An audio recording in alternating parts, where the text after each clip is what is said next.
51 صدی میں لوگوں کو ستانے کی طاقت نہیں رکھتا۔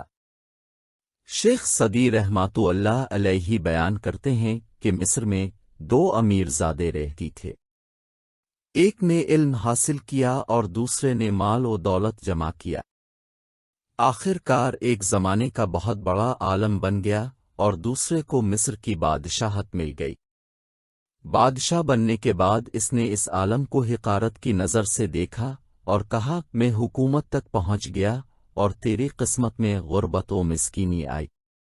عالم نے کہا کہ بھائی، مجھے اللہ تعالیٰ کا شکر تجھ سے زیادہ ادا کرنا چاہیے، کیونکہ میں نے پیغمبروں کا ورثہ علم پایا اور تو نے فرعون و حامان کی میراث یعنی مصر کی حکومت پائی ہے۔